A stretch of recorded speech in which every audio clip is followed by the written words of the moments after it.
Open the door, Mr. Speaker. Open the doors of Congress, Mr. Speaker. Why did you cancel votes when we are just hours away from a federal government shutdown? All because you want to bend the knee to Donald Trump and refuse to protect health care, to cancel the cuts, to lower costs for the American people? Let us in so that we can do our jobs. Cancel your vacation and those Republicans who refuse to be here. You want to debate? Let's debate in front of the American people, but don't sacrifice people's health care in the mix. All right, I'm here in D.C. We just finished a press conference with all the House Democrats. We are here in Washington, D.C. at the Capitol right now, ready to work to keep the government open. But guess where the Republicans are? The Republicans in Congress are not in Congress. They're on vacation right now. We're literally the only ones here.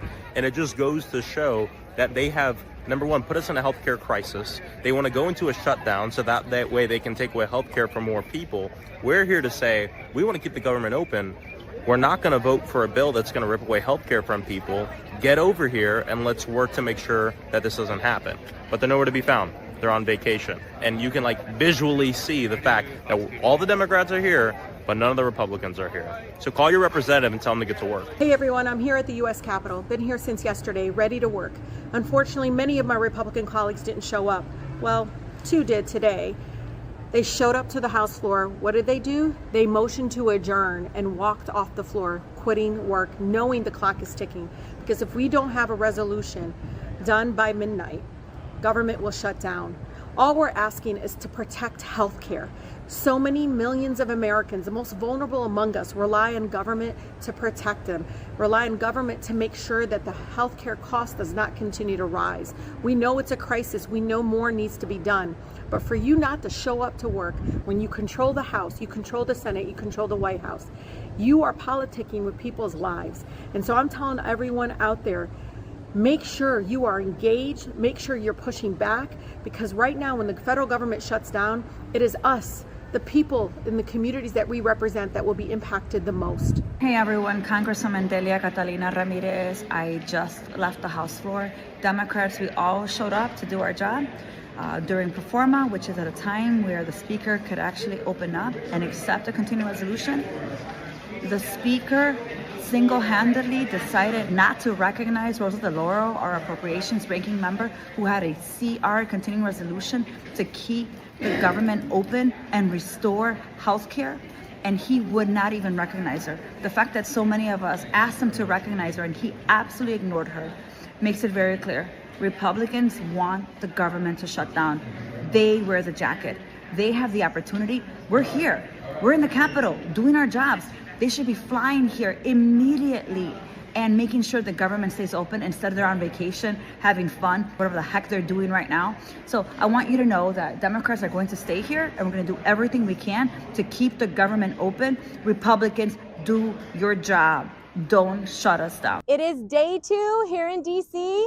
Look at me. I'm surrounded by all of these beautiful structures, these beautiful people, all here to work. And am I sworn in yet? No. Do I know when I'm going to get sworn in? No. Speaker Johnson has left the building. And unfortunately, what that means for us is Southern Arizona does not have a voice here to advocate for you. You also don't have services in district. I need to get sworn in order for that to happen. Every day that I am here without being sworn in, Southern Arizona loses. Reach out to Speaker Johnson. Let him know that I need to get sworn in.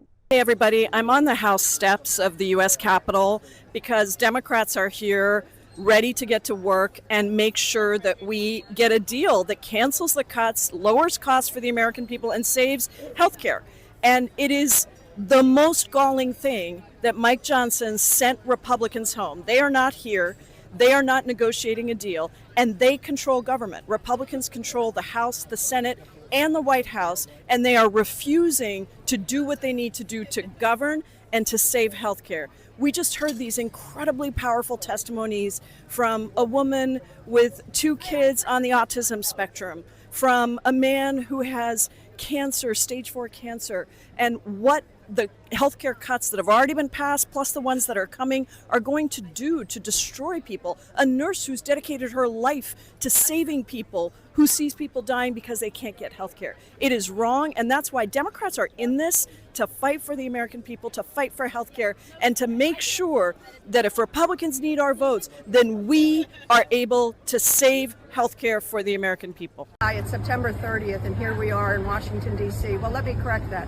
Here we, the Democrats of the House, are in Washington, D.C. 13 hours from now, our government will shut down. And we have the failure of Republican leadership at the White House, at the House, and in the Senate. Look at this. Democrats are here in full force. The Speaker sent his folks home more than a week ago, knowing we were facing this looming deadline. They're home. They're on vacation across the country and around the world. Come back and do your job. Make sure you protect health care for Americans. Make sure you protect the ability to pay for your health care. Make sure you protect Medicaid for so many people that rely upon it every single day. We just heard from someone, a professor from Pennsylvania, a professor of the humanities and of writing. You can see me smiling because I care about those things, who is struggling with cancer treatment. And he and his family are facing possible premium doubling or losing health care coverage or just going into tremendous medical debt. That's just one story of thousands and millions across this country. In my district alone, as many as 20,000 people could lose their health care coverage. Come back to the Capitol. Failed Republican House members. Speaker, what were you thinking when you sent them all home? We're here to do our job. We want to cut costs. We want to restore full health care to everybody. And we want to make sure we do not shut this government down. It's Jamie Raskin, and I'm sending a message to all of my constituents out in Maryland's beautiful 8th District. I'm here today with every Democrat in the U.S. House of Representatives. We've come here to try to keep the government open despite Donald Trump's hell-bent determination on closing the government. So our Republican colleagues are on vacation. They're strewn all over the country doing who knows what. They've canceled votes here, and it's only the Democrats who've shown up for work because we want to keep the government open. But as you know, because, well, I've got tens of thousands of federal workers and contractors in my district, plus everybody's paying attention to what's going on. They've been trying to dismantle federal programs and agencies ever since they got in January. There's been a massive assault on the rights of federal workers. There have been massive unlawful firings of the probationary workers. For example, there have been RIFs where they don't comply at all with the requirements of a RIF, including the protection of veterans. And we've been beating them in court in a lot of ways, but still they have done massive damage and wreckage to the government of the United States, to the federal workforce, and to the ability of our people to get the services and the programs that we all need. So now they want to just shut the government down because they would prefer to shut the government down completely than to deal with the fact that they've created a major healthcare crisis in the country by stripping millions and millions of people of Medicaid health coverage, by voting to destroy Affordable Care Act tax credits and remove those from millions of people who need them. And the Democrats have just said, no way. You control the House, you control the Senate, you control the White House through all of your gerrymandering and voter suppression tactics. If you want to keep the government open under those circumstances where you are cheating the American people out of health care, which is a right and a necessity for our people, you're going to have to do it on your own. So come on back and why don't we negotiate? But they're not interested in it. They only are interested in the government to the extent that they can profit from the government, because it's a money-making vehicle for the president and his family and their administration. They don't give a damn about the government as the rest of us need the government. They don't care about Medicaid and Medicare and Social Security and what the vast American middle class and working class depend on. So they're just going to go ahead and shut it down. But we say it's not too late. they will be punished by the electorate. They will be punished by the American people for what they are doing. Come on back to Washington. Join us. We've got a continuing resolution we're going to put on the floor to keep it open. And we are going to do that today. We want to be able to vote on that. Come on back to Washington. And so we know that they want to be deploying the National Guard to peaceful cities like Portland, Oregon, where the governor and mayor say there's no problem. Donald Trump, of course, set the standard for deployment of the National Guard right here at the nation's capital when he incited a violent insurrection which injured, wounded, hospitalized, disfigured, disabled more than 140 police officers, and he did nothing. He did not send out the National Guard that was under his direct control, the District of Columbia National Guard. He never sent it out. And now he's sending the National Guard out to Portland, Oregon, where nobody's asking for it, where people are having picnics and taking strolls in downtown Portland. I mean, give me a break.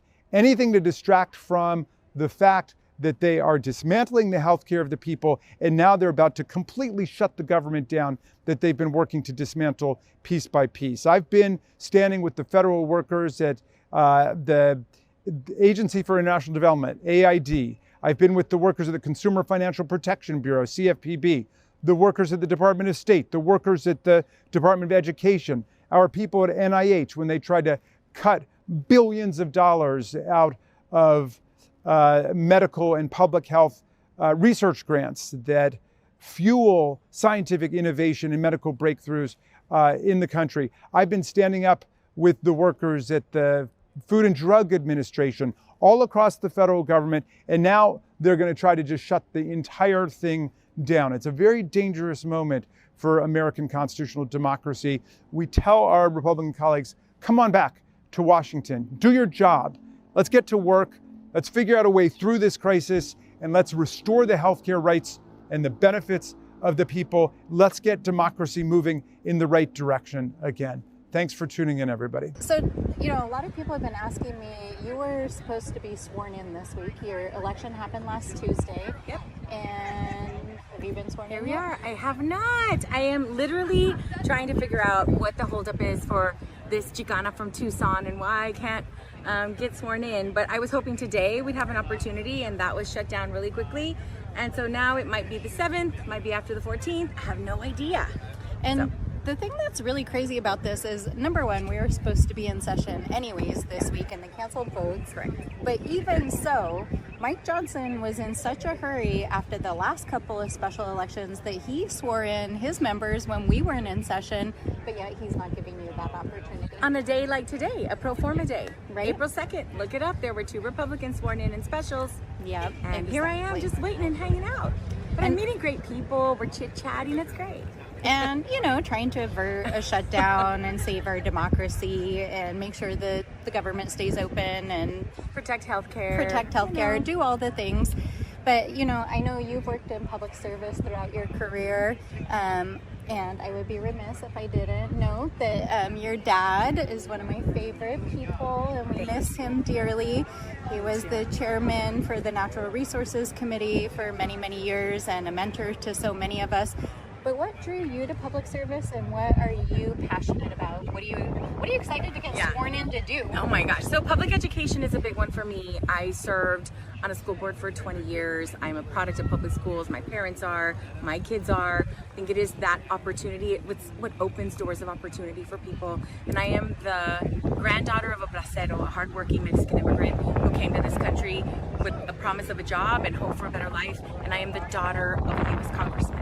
That happened in one generation because of a lot of hard work and public education. And so I am a huge proponent of public education, and it is why I want to be here to try to reverse some of the horrible, devastating cuts that are happening in public education, but also protecting our democracy. I mean, here we are, and we have so many of the rights that have been given to us that our generations before us fought for, and now here we are fighting those same fights again. And basically trying to keep the government open. Yeah. So, hopefully, I don't know. It's not looking very promising at this point. I don't think this week is going to happen for me. Maybe October 7th. I really don't know. We haven't had any direct communication. It's kind of weird here, Right? you know. It is. It's a little it's very cliquey, and you hear rumors, and then some of them are so outrageous that you're like, that can't be true, Right? and then they are. So here we are.